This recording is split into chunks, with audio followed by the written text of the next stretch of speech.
So there's been multiple brush fires that have been occurring, and it's usually just from people that are doing their controlled fires and they get out of control. A gust of wind, and people just don't realize how dry all the fuels are right now. And so, yeah, we've had multiple brush fires. The one on Saturday was approximately 50 acres over in East Wenatchee and closed down Fancher Heights for a while. And then we've had a couple of them up over in Sleepy Hollow. There's a lot of them that have been happening. And it's usually in this lower elevation where the fuels have all dried out and they're light, flashy fuels and, are prime for carrying the fire.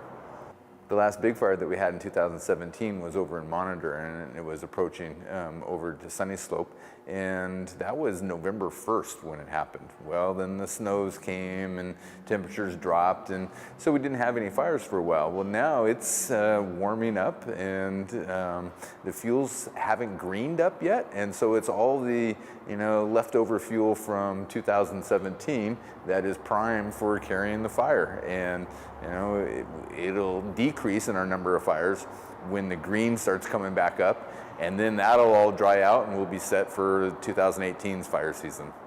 So there's a couple of different regulations that govern fire. So there's backyard burning, and as long as you're outside of the urban growth boundary and city limits, then you're allowed to do backyard burning. And the piles need to be kept small, like 3 feet by 3 feet.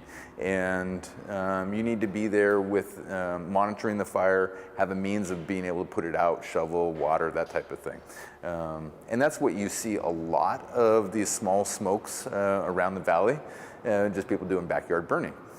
The other fires that tend to get a little bit more out of control quicker are the larger fires where they're burning debris, either whether it's orchard prunings or something where they've done some land clearing, and they're larger fires, and they've just been waiting to burn those big piles.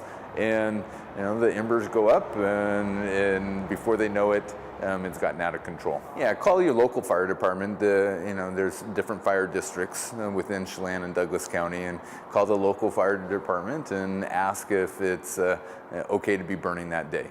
We look at things like wind conditions and forecasted, fire behavior. Remember that just a little bit of wind, 5 miles an hour, is all the fire on Saturday had on it, and you'd have a little gust come up and it would blow right across the line that the firefighters had been working on.